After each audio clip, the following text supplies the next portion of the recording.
Hey guys, welcome back. I don't know if you guys have ever played this Sega game. Zombies Ate My Neighbors. It's a good one. I just got this in the mail. I got a whole bunch of horror video games and stuff. So I'll probably do a review on those at some point. Just kind of bring them out and show you guys. Because like I said, I kind of collect a lot of that horror stuff. All the old stuff, you know, like the Freddy game, Friday the 13th, you know, for the NES. But yeah, I've got SNES, NES, Sega, all kinds of old, even Atari, I think, like a lot of the horror games and like strange stuff that people didn't even know existed. Kind of fun to play once in a while. You pop the cartridge in, kind of, you know, a little nostalgia. But speaking of zombies, today I was going to talk about The House of a Thousand Corpses by Rob Zombie. You guys, I'm sure you all know the film. I'd love to kind of hear what you guys think about it. I'll tell you my thoughts. When I first saw this film in 2002, I guess, I thought this was like the greatest thing ever. You know, because I'd never seen anything quite like that. You know, like just infused with like brutality and dark and kind of spooky stuff going on, like the kind of stuff you crave to see. You know, you kind of always imagined every time you went to rent a tape that one was going to be the one just like that, or man, this is probably the one. You know, and then you rent it and it's kind of like a cheesy slasher or something. But this kind of really brought together all those elements that I really enjoy, and I'm sure you guys kind of enjoy as well, in a horror movie. You know, the full thing, the stalking, the sheer horror, you know, maybe a little bit of like Chainsaw Massacre kind of like horrifying event kind of stuff going on that just was never really quite panned out when you rented all these tapes. And even today, like, it's a little bit different, you know, with technology and special effects and stuff. They can do a lot more, but a lot of that's a bunch of crap. But this film, when I first saw it, I thought it was just like the greatest thing. And to be honest, I still kind of do, but for different reasons. So, you know, for those of you who don't know anything about it, I mean, what planet are you from? B, that was A, this will be B. You know, what it's about is, you know, this little roadside attraction kind of place. Convenience store, kind of a whole sort of thing kind of going on, and you've got these people kind of traveling, and they pull into this, you know, gas station, you know, gasoline and chicken and gasoline, kind of little roadside place with food and like this little attraction. And from there, their descent into hell begins. And so, you know, for me growing up, I mean, I love the premise of this. I mean, who doesn't? Who doesn't love a roadside attraction? For me as a kid, I love these roadside attractions. I remember going on these, you know, trips with my parents in the old family truckster there, the old station wagon. And there was all kinds of this stuff. Now, not to this degree, of course, and I wish there was to this degree, you know, having like a horror ride and stuff like that. I mean, it would have been incredible, right? Your parents probably wouldn't have taken you in there. If they were like my parents, maybe they would have. But there was a lot of cool stuff, you know. You know, there's this. I remember these things. They were called like the House of Mystery. And I'm sure you guys remember that. Leave me some comments below if you know what I'm talking about.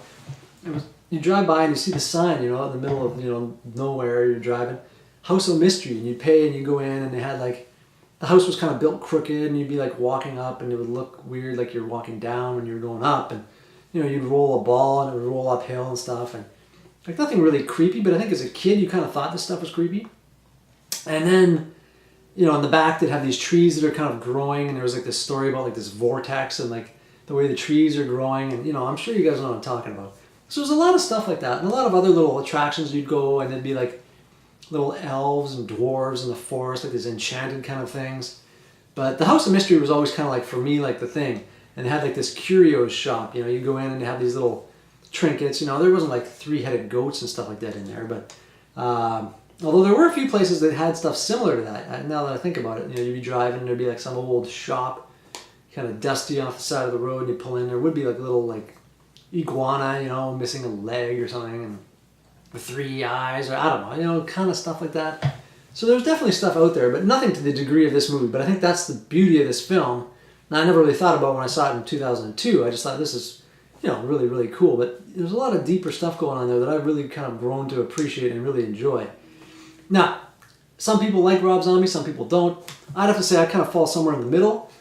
Some of his more recent stuff, like I watch all his stuff, all his films. But I don't know, like for me, You know, probably when he did the original like when he redid Halloween, I was a big fan of that movie. I thought it was really good. You know, the Michael Myers figure being this big hulking guy was kind of cool and kind of wasn't. I don't know. You know, it wasn't maybe the Myers that we're used to, but I could appreciate where he was going with that. You know, seeing Myers in that respect and kind of, you know, on that the mask that he had and stuff. I really dug that.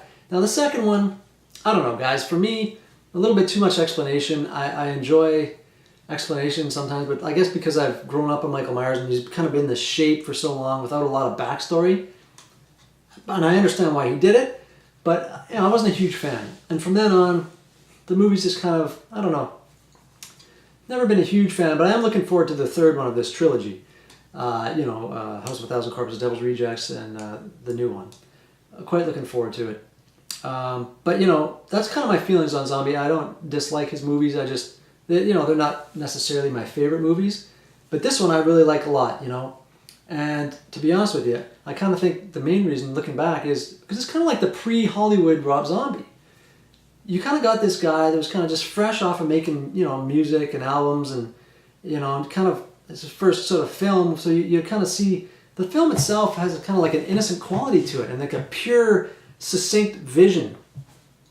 And like I said, one that I dug, you know, with the roadside attraction and the whole thing, but just he was really, really locked in and focused on creating a world that he really enjoys, and we know that. And we can see that in his portrayal of what he's filmed in this film. All the scenes, all the shots are very, very music video-esque to a degree, but we can really see his appreciation for monster films and these kind of things, and where his kind of mind went kind of rampant and just, but yet focused, and created this world of chaos and brutality and dirt and grit. And I really, really appreciate that. And looking back at it now, I think it's easily his best film. You know, Devil's Rejects is really good too. I feel like there's kind of a difference between the two. But you know, for me, there was just this innocent quality, this pure vision of just him, you know, and I don't know later on if there was more hands involved in things and that, but you could see that it was just him kind of creating this world of horror. And for me, it just works. It really, really works. And like I said, it was like an extended music video. So, I mean, you know, looking back at it, and I didn't really pick up on that the first time, or subsequent viewings, but just having watched it recently, I really do, and I really, really dig it. You know, there's just pure horrifying elements, you know, like the murder ride itself. I mean, who wouldn't want to go on a ride called the murder ride at a gas station at the side of a road in the middle of nowhere? You know, the masks that the family wears. You know, that they're wearing, you know, like that big thing, and I mean, just creepy stuff, you know, and the guy disfigured, and he's got like that sort of bandage over his head, or ski mask or what have you, and just a lot of creepy imagery that you might see in a funhouse. And for me, it's awesome. You know, the underground pit when they lower the girl down into the thing, and those things just jump out from, you know, out of the water and start grabbing at her and stuff, like just these visions of, you know, horror that I had never imagined. Obviously, thankfully, he had, and he decided to put these in a film, and we get to watch it unfold. And just really, really cool stuff. It was very unique, I thought, you know, for the time. You know, and Dr. Satan, I mean, it's pure genius. I mean, just the whole creepy experiment kind of vibe, and just really, really, really sick stuff. So, you know, genuine creep factor. You know, Captain Spaulding, of course, as well. The whole family, Otis, like they're just it's eerie, but you know, there's kind of this dirty, dank world. And I just, you know what, having watched it the other day, I might even just rewatch it again, because there's a lot going on there. The gore is nice gore. I love the camera work.